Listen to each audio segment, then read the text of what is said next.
के लिए भी नहीं है। भाई भारत ने तो कभी कहा ही नहीं कि हमारे लिए ऑप्शन नहीं है। वो तो हमेशा जंग की बातें करते हैं और वो तो यहाँ तक भी उनका तो सारा इस वक्त डॉक्ट्रिन यही बन रहा है कि किस तरीके से एक फौरी जो है एक्शन लिया जाए, 48-72 घंटों में कंट्रोल किया जाए और पाकिस्तान को मौका ही ना दिया जाए कि वो। और ऑब्वियसली 3 बड़ी ताकतें उन्होंने जिक्र किया है कि वो इमर्ज हो रही हैं, एक चाइना, रूस और इंडिया, भारत। ये तीनों उनके ख्याल में ये अब एक नया दुनिया में सिस्टम बनने जा रहा है। जो इंडिया के साथ हमने आपसे कहा यार थोड़ी बहुत तजारत शुरू करो, कोई बात नहीं, हम आपके साथ हैं, थोड़ा बहुत फ्लैंक्स को कवर करें। तो हमने आपसे कहा, आपने हाँ किया और फिर आपने यू टर्न ले लिया और आपने नहीं किया।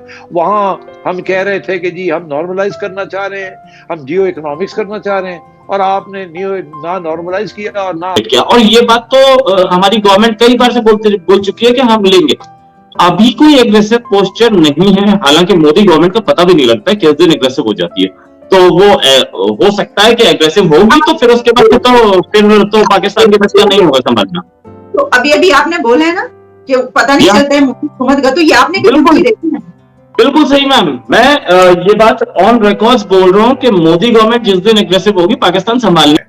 देखिए, चाइना को वर्ल्ड पावर बनने के लिए एशिया में सुपर पावर बनने की जरूरत है। भारत के होते हुए चाइना सुपर पावर एशिया में नहीं बन सकता। अगर एशियन पावर नहीं बन सकता, ग्लोबल पावर तो वो बन ही नहीं सकता। और अमेरिका का भी बेस्ट बेट इंडिया है। अब एक ही ताकत है एशिया में जो चाइना को रोक सकती है, वो है इंडिया। ये अमेरिका अच्छी तरह से जानता है। ये बताइए कि इंडिया यूएस के साथ तकरीबन $3 बिलियन की डील कर रहा है ड्रोन्स में। ये सब क्या है और आप लोग मतलब ये सब इतना ज्यादा क्यों ले रहे हैं? सबसे पहले हम इस पे जाते हैं।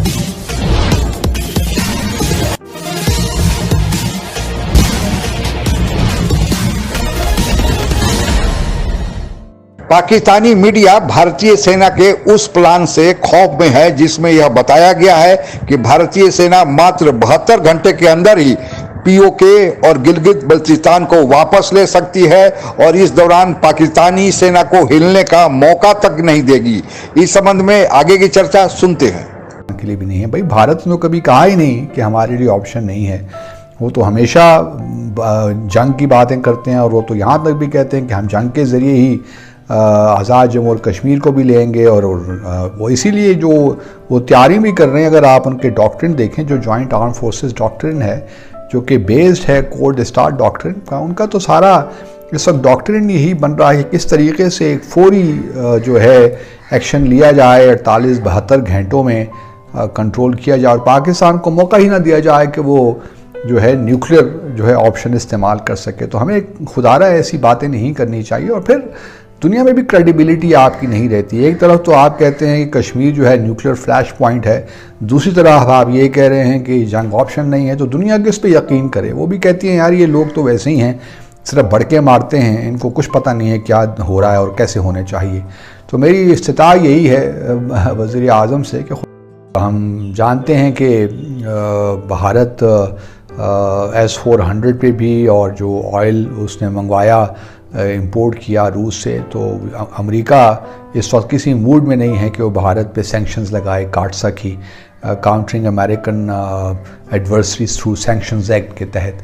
तो वो और भारत को मालूम है कि इस वक्त भारत का एक क्लाउड है और वेस्टर्न दुनिया अफोर्ड नहीं कर सकती। और सच्ची बात तो ये है कि इस वक्त यूरोप ख़ुद भी इंपोर्ट कर रहा है ऑयल भी और गैस भी, तो अभी कुछ वक्त लगेगा फेज़ आउट करने में। तो इस वक्त जो मामलात हैं वो इतने उलझे हुए हैं कि मेरा नहीं ख्याल कि इस वक्त अमेरिका या बाकी मगरबी दुनिया की कोई इस वक्त वो कैपेसिटी है कि वो भारत पे इस किस्म की सैंक्शंस लगाएं।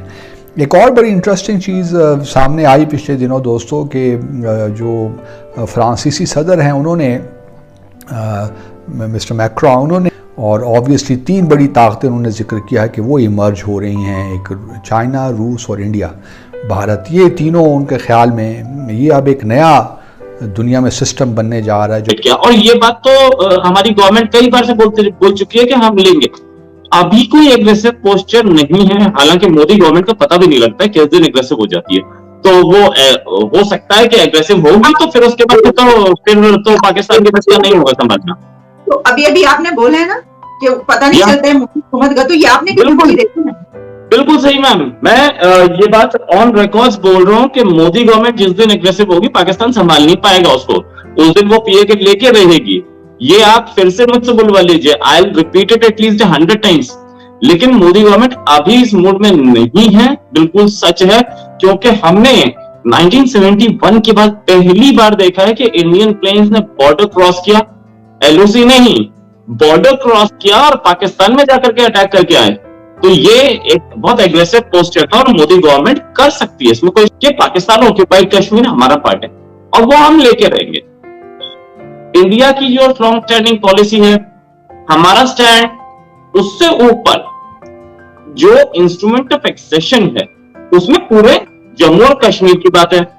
एक्सेशन इंडिया के साथ हुआ था जम्मू एंड कश्मीर का, तो इसमें पाकिस्तान को क्या प्रॉब्लम आई मुझे नहीं समझ। इंडिया के साथ हमने आपसे कहा आप थोड़ी बहुत तजारत शुरू करो, कोई बात नहीं, हम आपके साथ हैं, थोड़ा बहुत फ्लैंक्स को कवर करें। तो हमने आपसे कहा, आपने हाँ किया और फिर आपने यू टर्न ले लिया और आपने नहीं किया। वहां हम कह रहे थे कि जी हम नॉर्मलाइज करना चाह रहे हैं, हम जियो इकोनॉमिक्स करना चाह रहे हैं, और आपने ना नॉर्मलाइज किया और ना आपने जियो इकोनॉमिक्स की, आपने तो इकोनॉमिक्स का बट्टा गोल कर दिया। जियो इकोनॉमिक्स अमेरिका के बगैर और सऊदी अरेबिया के बगैर कैसे हो सकती है यार, खुदा का खौफ करो। मगर नहीं, आपने सुना नहीं, आप पता नहीं क्या कर रहे थे। फिर चीन को आपने नाराज कर दिया सीपेक के ऊपर, आपने उनके जो सारे डील से वो अमेरिका को दिखा दिए या आईएमएफ को, मतलब आपने किया क्या सबको ना। देखिए, चाइना को वर्ल्ड पावर बनने के लिए एशिया में सुपर पावर बनने की जरूरत है। भारत के होते हुए चाइना सुपर पावर एशिया में नहीं बन सकता। अगर एशियन पावर नहीं बन सकता, ग्लोबल पावर तो वो बन ही नहीं सकता। और अमेरिका का भी बेस्ट बेट इंडिया है। अब एक ही ताकत है एशिया में जो चाइना को रोक सकती है, वो है इंडिया। ये अमेरिका अच्छी तरह से जाता है। कैट्स का सैंक्शंस हम पे नहीं लगे। ईरान में छाबार पोर्ट है, जहां हम बैठे सारे ईरान के पोर्ट्स पे सैंक्शन है, केवल छाबार को छोड़ के, क्योंकि वहां हम बैठे। तो अमेरिका का भी बात समझता है, रशिया भी ये बात समझता है, as long as you are able to balance your thing. आज देखिए, आज हमारी स्ट्रेटजी का मानना है और हमारी एयरफोर्स की लीडरशिप का कहना है, इसीलिए हम आज जहाज कम होने के बावजूद भी चाइना से ऊपर रैंक है। नंबर 3 रैंकिंग आ गई हमारी, most authentic ranking of world में। आज हम यूके, फ्रांस और जर्मनी और ये जापान से भी ऊपर है। क्यों? Because of our this strategic, कहते हैं ना, not deterrence not dependence. Strategic deterrence होती है जब आपके कहीं तरह के आपके पास वेपनरी हो और टाइम टेस्टेड वेपनरी हो। How we have encircled China, not only geographically, politically.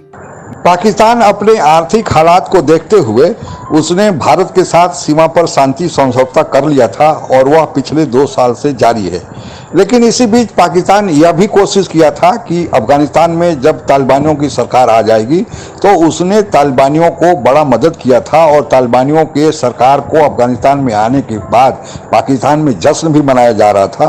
और उसका मूल मकसद यही था कि पाकिस्तान अफगानिस्तान के सीमा पर भी निश्चिंत होना चाहता था और पाकिस्तान की यह सोच थी कि अफगानिस्तान में तालिबानियों की सरकार आ जाने से भारत वहां से आउट हो गया, और भारत जब आउट हो गया तो फिर अफगानिस्तान के सीमा से पाकिस्तान को कोई खतरा नहीं रहेगा।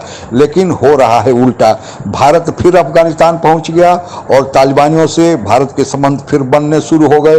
और दूसरा, तालिबानियों का एक धड़ा टीटीपी पाकिस्तान सेना और पाकिस्तान के सुरक्षा बलों के नाक में दम किए हुए है और उन लोगों ने मांग एक ऐसी रख दी कि जो पाकिस्तान को कभी कबूल नहीं होगा।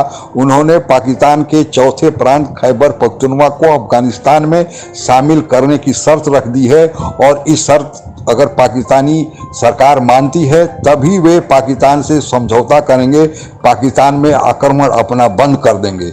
इसको देखते हुए बलूचिस्तान लिबरेशन आर्मी वाले, जो पाकिस्तान का एक दूसरा प्रांत है, वे भी अब सक्रिय हो गए हैं और वे भी पाकिस्तानी सेना, पाकिस्तानी सुरक्षा बल के जवानों और यहाँ तक के चीनी नागरिकों को जो वहाँ पर सीपैक में काम कर रहे हैं उन पर निशाना लगा रहे हैं। यानी पाकिस्तान का 2 प्रांत, बलूचिस्तान और खैबर पख्तूनख्वा उबल रहा है और दोनों में सशस्त्र अलगाववाद की मांग चल रही है।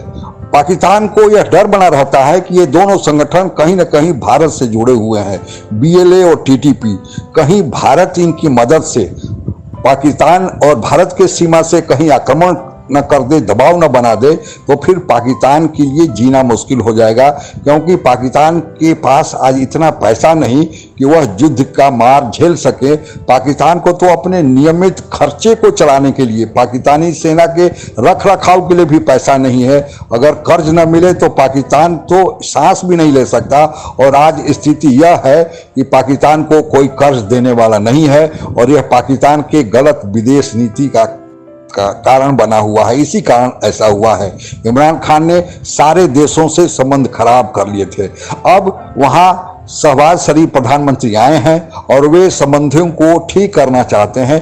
यहाँ तक कि उनकी बात से यह लगता है कि वे बिना मांगे ही पीओके और गिलगित बल्चिस्तान भारत के हवाले कर देंगे। लेकिन चूंकि पाकिस्तान में इतना पाठ पढ़ा दिया गया है कि पीओके और गिलगित बल्चिस्तान पाकिस्तान का है, जबकि हकीकत में जम्मू कश्मीर के तत्कालीन राजा ने संपूर्ण जम्मू कश्मीर को भारत में विलय कर दिया था, और जम्मू कश्मीर का ही भाग पीओके और गिलगित बल्चिस्तान है जो पाकिस्तान के अवैध कब्जे में है। तो यह भारत का होना चाहिए, और भारत का जो दावा है इस पर पुष्ट है, और इसे यूनाइटेड नेशन ने मान्यता भी दिया है। भारत तो शांति अपने सीमा पर बनाए हुए है, लेकिन पाकिस्तानी मीडिया यह भी कहता है कि प्रधानमंत्री मोदी के दिमाग में क्या चल रहा है किसी को पता नहीं, और भारत अगर बीएलए और टीटीपी के मदद के लिए आ गया तो फिर तो पाकिस्तान के लिए बड़ा मुश्किल हो जाएगा कि भारत को रोक पाए। और यह भी भारत के इस आर्मी के प्लान में खुलासा हुआ है कि भारत ने 72 घंटे का एक प्लान भी बना लिया है कि इतना त्वरित गति से कार्रवाई करके पीओके और गिलगित बल्चिस्तान ले लेगा कि पाकिस्तानी सेना को मौका भी नहीं मिलेगा कि कोई जवाबी कार्रवाई कर पाए, यहाँ तक कि अपने न्यूक्लियर आर्म का प्रयोग कर पाए। दुश्मन के दिमाग में खौफ का पैदा रहना यह बड़ा जरूरी है। भारत कब लेगा, कैसे लेगा, यह तो भारत के रणनीतिकार तय करेंगे, लेकिन अगर खौफ यह बना रहता है तो यह सही है। और पाकिस्तान के लोगों को यह भी पता है कि चीन खुद ही ताइवान के मामले में उलझा हुआ है, तो वह भी हिमाकत नहीं करेगा कि पाकिस्तान की मदद के लिए आए। आज के लिए बस इतना ही। जय हिंद।